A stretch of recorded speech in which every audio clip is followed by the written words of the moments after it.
Hey guys, Spirit of the Law here. In this video, we're going to investigate a little bit of AoE2 trivia, specifically around upgrades. Some units have the reputation of needing a lot of techs and are expensive to fully upgrade, while others just seem to hit the ground running.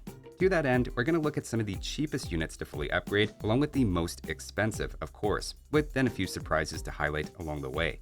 To research this, I found the total cost to upgrade 85 different units, which included all of the unique units, as well as many generic unit lines, then seeing how different civilizations could impact it. For example, Slav champions are more expensive to upgrade than usual, as you have Druzhina to add in if you want to see their final form.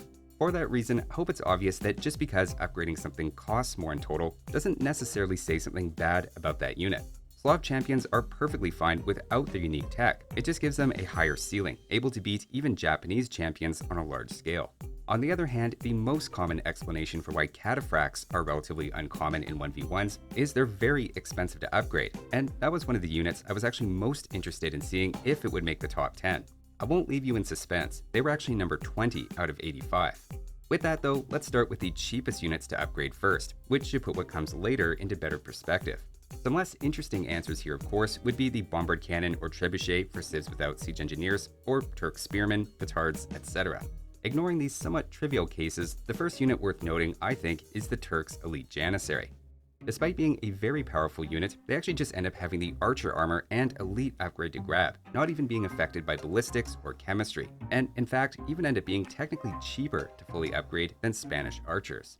It's one of the reasons it can be scary in Castle Age or early Imperial, as you just have to make a castle and are instantly pumping out a unit that doesn't need expensive upgrades or research time. The Elite upgrade then has a pretty average cost, given 5 more attack and importantly +1 range. It's a low maintenance unit to start us off, taking a grand total of 2,500 resources to upgrade, where the average for the entire list, by the way, is about 4,500. Moving up 140 resources, we then have the more expensive but still incredibly easy to upgrade Conquistador. Already, there appears to be a bit of a gunpowder theme, with this unit being very similar to the Janissary except adding in bloodlines and husbandry. Maybe even more than the Janissary, Conquistadors really have a reputation for being a quick transitioning Castle Age that you can throw out unupgraded and it's still going to be great. The next two, funny enough, belong to the same civilization in the Malay, with their elite Gambit warriors and elite battle elephants. Part of what helps here is unlike other battle elephant civs, they don't have a relevant unique tech to pick up, and also have just one armor upgrade you need between the two, as they get the infantry upgrades for free and only have the one cavalry armor tech available. Both end up costing around 3,000 resources to fully upgrade from scratch, about 2/3 of your typical Imperial Age unit. Rounding out the bottom 5, we have, maybe not surprisingly, another gunpowder unit, the Bohemian Hussite Wagon. All you need for this one is the Elite upgrade, Siege Engineers for +1 range, and a unique tech for more speed. Even without those upgrades though, it's ready right out of the box in Castle Age, especially since they began firing all of their projectiles at the same time, making them much easier to hit and run. So those are some of the cheapest, at least unique units to upgrade, and give us a bit of a lower bound. Now let's start working our way higher, passing a few interesting units that jumped out and are worth touching on before we get to the top 10. The first I want to highlight is the Aztec Monk. Since every monastery tech you research gives them 5 more HP, you're really incentivized to get as many of those techs as possible. Some are relatively expensive, such as Faith and Redemption, and it seemed to me like that would add up quickly, though even with all of these techs together, they actually end up being slightly below average of the units I checked. It makes fully upgraded Aztec monks feel a little more achievable knowing that fact, albeit they are quite gold intensive. Another surprisingly cheap unit to fully upgrade is the Persian Elite War Elephant, which comes in right around average. The Elite upgrade itself accounts for about half that cost, and while the units individually are expensive to make, it's just to point out that their upgrades land nowhere near the top. Another I expected in or close to the top 10, but managed to avoid it by a fair amount, is the Conic. Considering they need cavalry and infantry upgrades, they surprisingly come in at only around 5,000 resources to fully upgrade, landing them at 30th out of the 85 units I checked, just behind any of the Eagle Warriors. At the end of the day, stirrups and the infantry armor upgrades and extra barracks techs give you a lot of things to grab, but just don't add up to that much. And one final note is of this group of 3, the Briton Arbalester, Hun Paladin, and Byzantine Cataphract, which would you expect to have the highest cost to fully upgrade? By reputation, you might think it's the Elite Cataphract, but in fact the Briton Arbalester requires the most, both in terms of total resources as well as gold. Truthfully, they're all pretty similar, and maybe cataphracts feel more expensive because the Elite Upgrade and Logistica both come in at the same time in Imperial, while Britons have their +1 Archer range unique tech in Castle Age, so it's more spread out. Either way, it surprised me given the popular perception, and like the Conic, I assumed the Cataphract would be right near the top. Enough playing around though, now let's take a look at the most expensive as promised. At number 10 is the Kuman Kipchak. Now, why is this so expensive? First off, it's heard a lot from a high elite upgrade cost of 1100 food and 1000 wood, which saves on gold, but really balloons the total cost.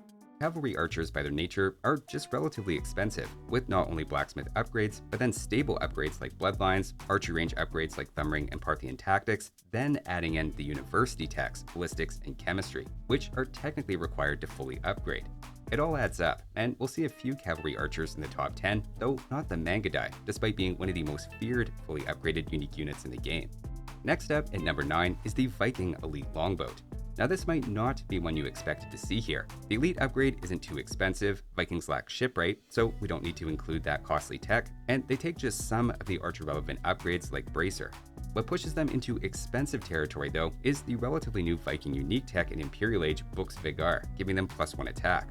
Arguably, you could skip this and save over 1100 resources, where they'd be similar in cost to upgrade to galleons. But if you want them fully upgraded, they end up being among the most expensive in the game, and the only naval unit we'll see.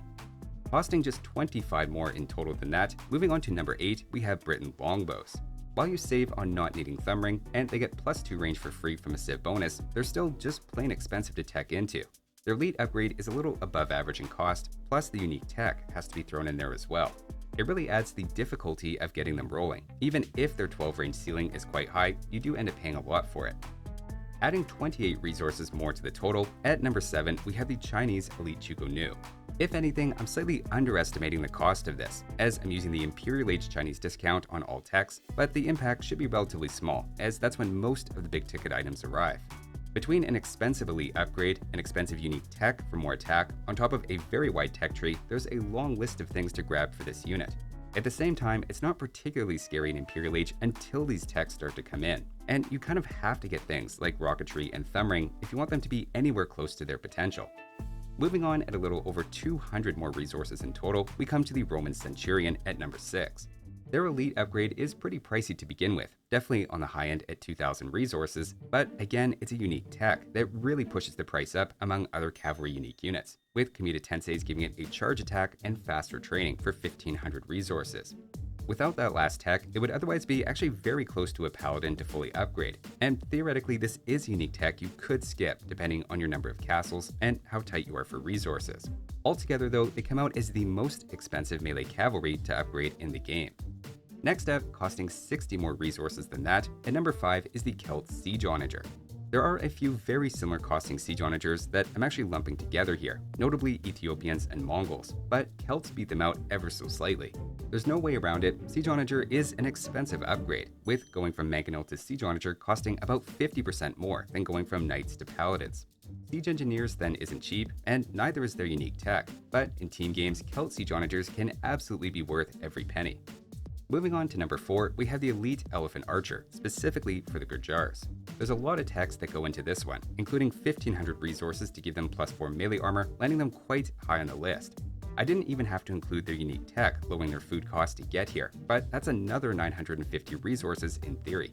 Given how much food elephant archers cost, you'd ideally have that tech before massing them, and including it in the calculation would have put them at number 1. Since we're focused on the cost of fully upgrading units though, and it doesn't change their stats, I'll leave it out.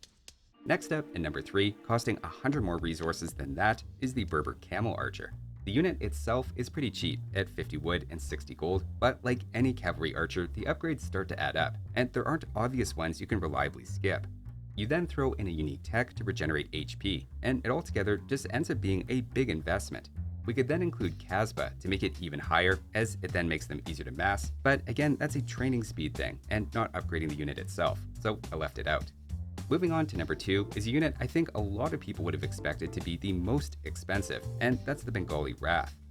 This one's pretty self-explanatory. Not only is it a cavalry archer variant with all the techs that come with that, but you then have to throw in a unique tech to fire 20% faster, and then have to pick up both pierce and melee blacksmith attack upgrades on top of everything else. Note that cavalry armor doesn't apply, and you're missing thumb ring, saving a few resources there. But still, it's a very expensive unit to upgrade, there's no way around it, and will probably forever be the unit with the greatest number of different technologies applying to it in the game. Still, it missed the top spot by 160 resources. Now before we get to number 1, I have to mention a unit I wanted to be the big surprise reveal, and that's the Villager. You might not immediately realize it, but fully upgrading a Villager would involve getting every Ecotech, Treadmill Crane, Sappers, plus we could add in Supremacy or the Infantry Blacksmith upgrades for Incas, whichever raises the total more. I was hoping this would somehow get to the top of the list as an unexpected winner, but unfortunately it just didn't quite get there, or even make the top 10. Instead, at number 1, we have the Magyar Heavy Cavalry Archer. This was not the obvious answer in my opinion, but the numbers don't lie. Again, being a cavalry archer with a wide tech tree adds up fast, having every relevant blacksmith, archery range, and stable tech, with the heavy cavalry archer upgrade being 1400 resources on its own, comparable to many elite upgrades at the castle. You then have to remember fully upgraded for Magyars means adding recurve bow, dropping another 1000 resources onto the scale, cementing it as the most expensive unit to fully upgrade in the game. That'll do it for this one though. Hopefully you had at least one interesting surprise in there, or something to consider in a future tech switch.